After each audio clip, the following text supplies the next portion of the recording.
है पाया क्या हमारा दिल तोड़ के, चले आते थे बुलाने पे ही दौड़ के, चले आते थे बुलाने पे ही दौड़ के।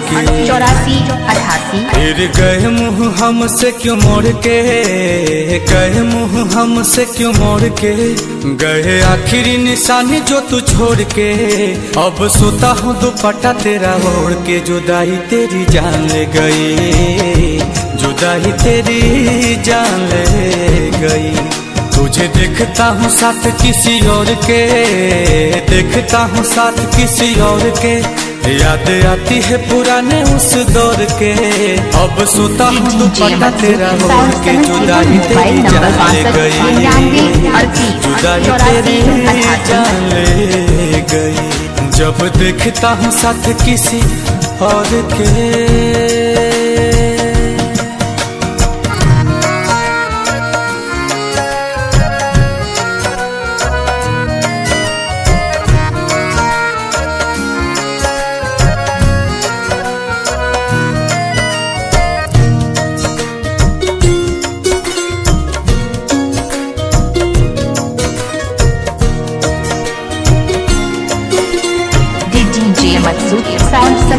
मोबाइल नंबर मेरी पहली वो मुलाकात थी, उस दिन से ही तू मेरे साथ थी।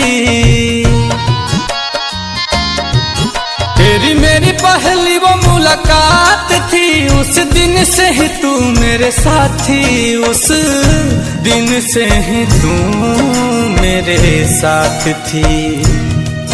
फिर तोड़ दी कसम सारी प्यार की, तोड़ दी कसम सारी प्यार की, तुझे हुई न फिक्र तेरे प्यार की। अब हद हो गई है इंतजार की, जुदाई तेरी जान ले गई, जुदाई तेरी जान ले गई। गए आखिरी निशानी जो तू छोड़ के, आखिरी निशानी जो तू छोड़ के, फिर गए क्यों हमसे मुंह मोड़ के। अब सोता हूँ दुपट्टा वहीं ओढ़ के, जुदाई तेरी जान ले गई, जुदाई तेरी जान ले गई। जब देखता हूँ साथ किसी और के। Mobile number 62 98 38 84 88।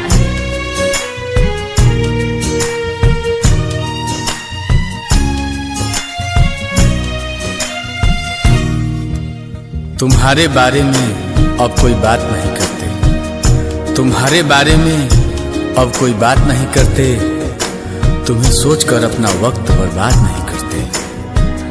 पर जरा सा भी भूला नहीं हूँ तुम्हें, पर जरा सा भी भूला नहीं हूँ तुम्हें। वो अलग बात है कि मोबाइल नंबर 62 कैसे भूले वो बिताए साथ लम्हे, मुझे छोड़ने का तुझको न गम है।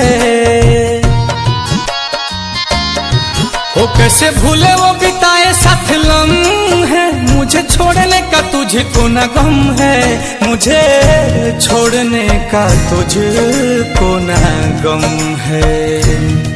दिया दिल को जो तुमने जख्म है, दिल को जो तुमने जख्म है, नील कमल का टूटा भरम है। हाय रब्बा कैसा सितम है, आंसू की मुस्कान ले गई, जुदाई तेरी जान ले गई। गए आखिरी निशानी जो तू छोड़ के, आखिरी निशानी जो तू छोड़ के, अब सोता हूँ दुपट्टा तेरा ओढ़ के। चले गए नाता गहरों से जोड़ के, जुदाई तेरी जान ले गई, जुदाई तेरी जान ले गई। जब देखता हूँ साथ किसी और के।